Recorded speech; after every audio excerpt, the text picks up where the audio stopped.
Well, we haven't had Julian Edelman on in a long time. He's got his own. He's on the Fox NFL Kickoff. And we just got out of free agency. We're moving into the draft. I don't think it's a particularly strong draft. I do want to ask you about free agency. There were some rumors recently about Aaron Rodgers in Minnesota. And I thought to myself, I would wait if I was Aaron for Minnesota. Great coach, indoors, know the division, Justin Jefferson. And Minnesota, they brought in Darnold, Daniel Jones, but they wouldn't bring in Aaron even for a year. Do you agree with that? I do agree with that. Can I hear his mic? There we go. Go ahead. You there? Yeah, there you go. I do agree with that. Just for the simple situation, look, let's rewind back when Aaron Rodgers was a young, spry quarterback. There was a quarterback in his room that was playing the antics that Aaron Rodgers is literally playing now. And Aaron picked up a lot of the habits of Brett Favre. Let's not joke around about it. He's doing the same things that Brett Favre did at the end of his career. That doesn't happen by accident. So you have a young quarterback in J.J. McCarthy with the Vikings, with a quarterback genius coach in Kevin O'Connell, and you just want to throw in Aaron Rodgers, who, Week 8 last year on was great because he started to get that chemistry that he doesn't get in the offseason because he doesn't do the offseason, but he started to get that. But you're also getting all the other noise that you're going to have with Aaron Rodgers, which is a lot of distraction. And do you really want to go into this locker room, Minnesota, that went to the NFC Championship or went to the divisional round last year and really put something in there that could mess with the feng shui of what that locker room is? They're clearly very confident in McCarthy. They let Sam Darnold walk out the door. We were talking about him being an MVP till week 14 last year, which is crazy. So they have a confidence. They know what they want. I like that they didn't name him the starter because now he gets to go on and earn it. And you can't just, put in this whole process, this plan that you're preaching to the team, and then name a kid who's never even played it down in the National Football League the starting quarterback after Sam Darnold leaves. So I do agree. I just went on 20 different tangents. I do agree that they didn't, with them not bringing in Aaron Rodgers.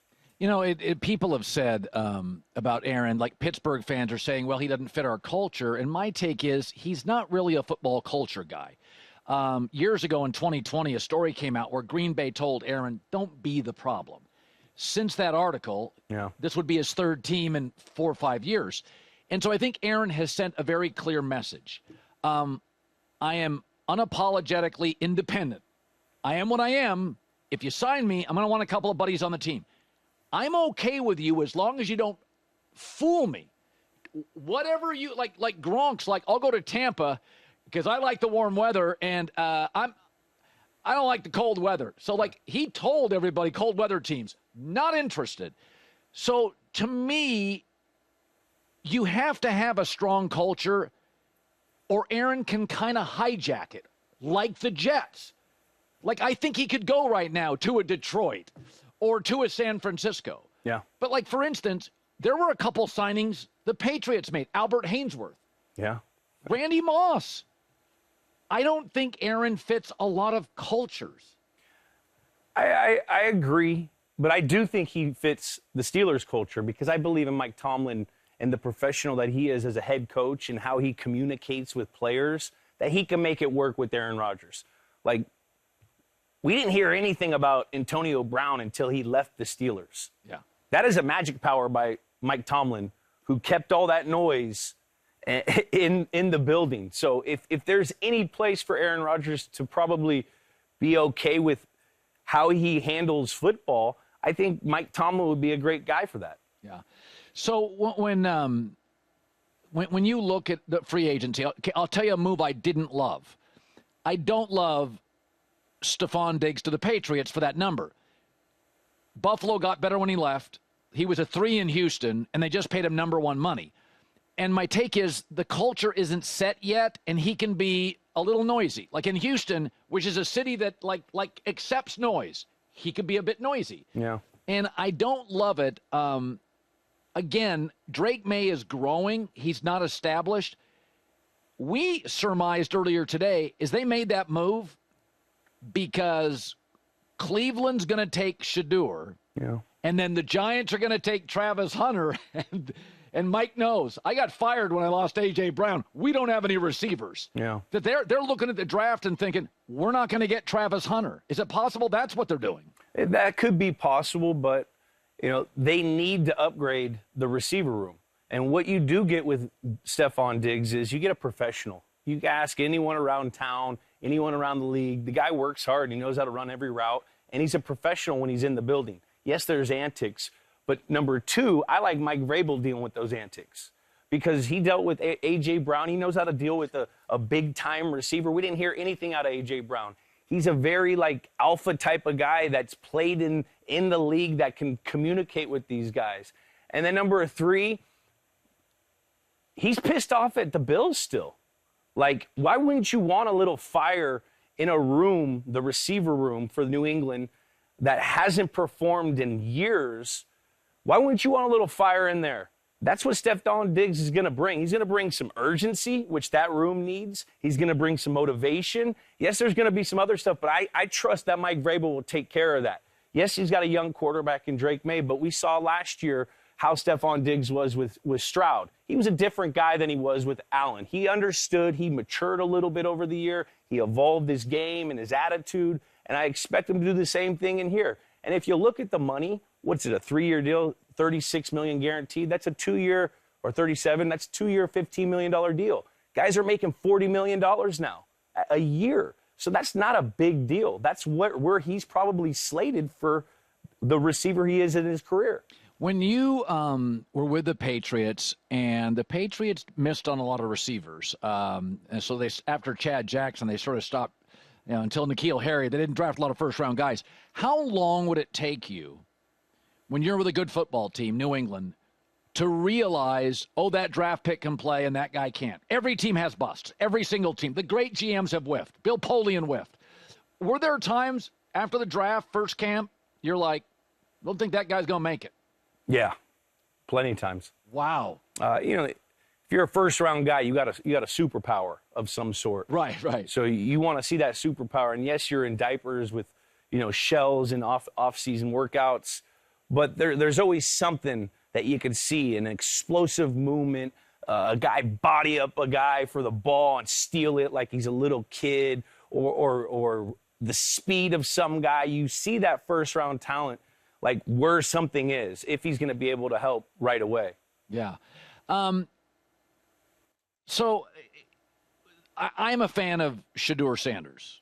And one of the reasons I'm a fan is he had a terrible O-line in college. Mm-hmm. He trailed in all the games. He had no run game. And he completed 74% of his throws. So you played with arguably the most accurate, consistently accurate quarterback. Certainly the best bad weather thrower I've ever seen in Brady. And my thing is, some guys are accurate and some guys aren't. And Cam was never going to complete 68%. Anthony Richardson's not that accurate. I watched Shedeur and I'm like, bro is running for his life, trailing, so everybody knows he's throwing. 74%. I don't believe you can go from inaccurate to really accurate. And so now you can go from inaccurate to 61%. But in all your years of all the backups, wasn't Garoppolo accurate early? Yeah, he was very accurate. You quarterbacked. Yeah, I wasn't accurate. That's why I went to receiver.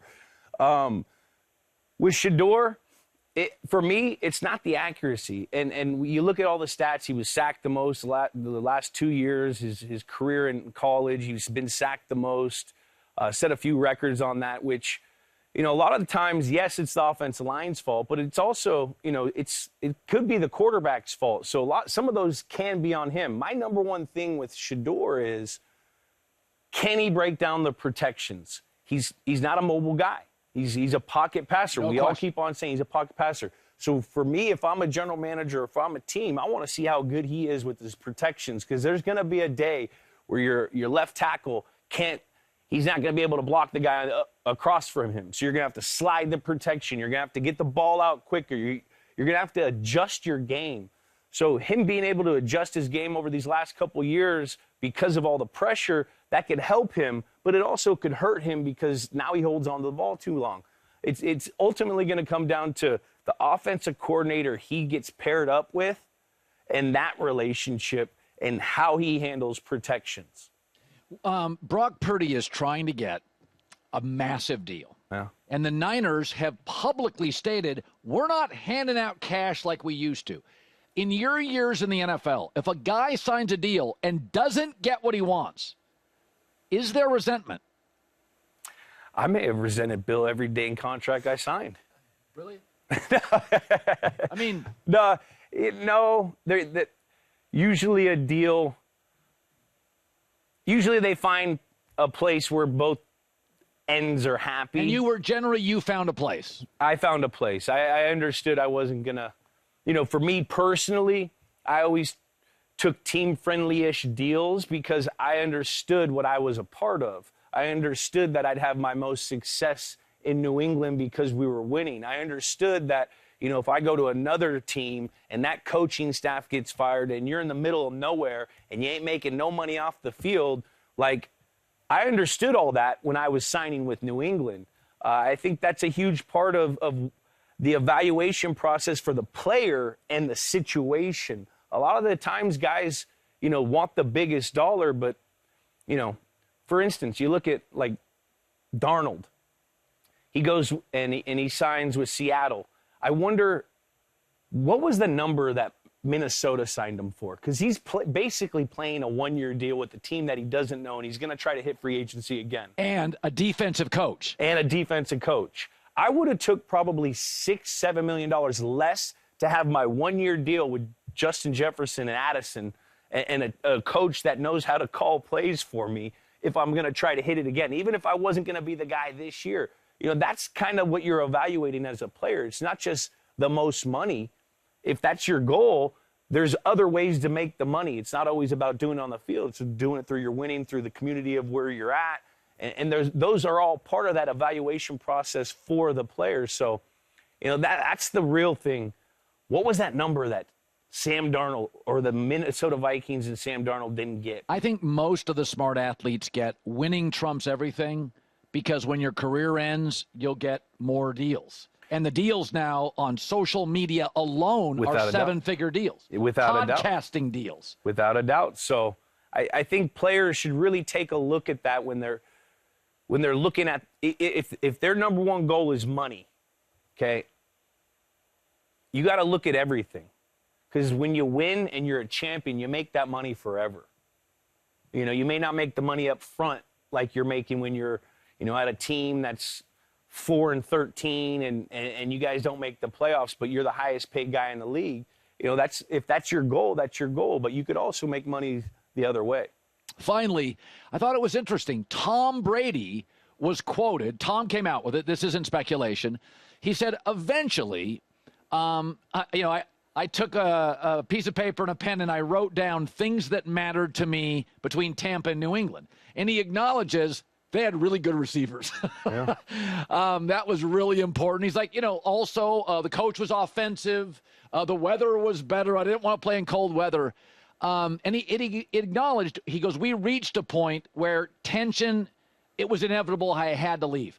And I'll say this now, and I'll ask this because it's out there. Tom's acknowledging the tension. Do you remember the first time? The first time I knew Tom was leaving is when he screamed at the wide receivers, get open! And it was on television. I thought, okay, I'm seeing publicly frustrated Tom with his personnel. That's why I wasn't shocked when he went to Tampa. And he also liked the Chargers that had Keenan Allen and Mike Williams. He wanted receivers. Yeah. As you left, it was like, okay, Gronk aged. Do you remember the first time you thought, Tom's cranky today, or Bill treated him away and you didn't like it? Bill was tough on everyone. And I don't know if I had my blinders on and I thought everyone was on the same table. I may have. So if he got into Tom, he got into Tom. If he got into Vince, he got into Vince. If he got into Ninkovich, he got into Ninkovich. If he got into Slater, he got into Slater. But when it was Tom, it was different. And the thing is, Tom, he had a really good poker face.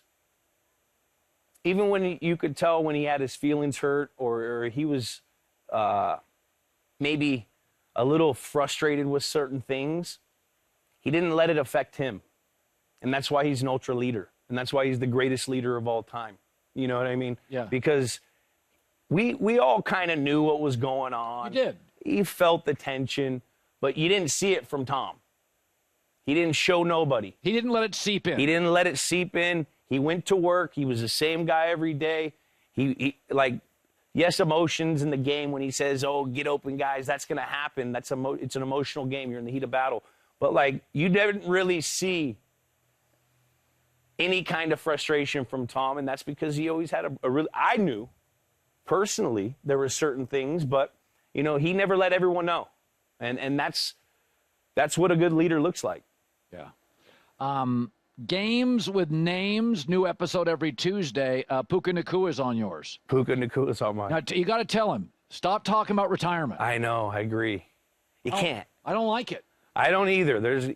I agree with you on that. I think he's just he was a little young, got a little excited in front of the microphone. You know, I'm telling you, sometimes you get comfortable in a setting and you start talking and you don't understand what you're saying.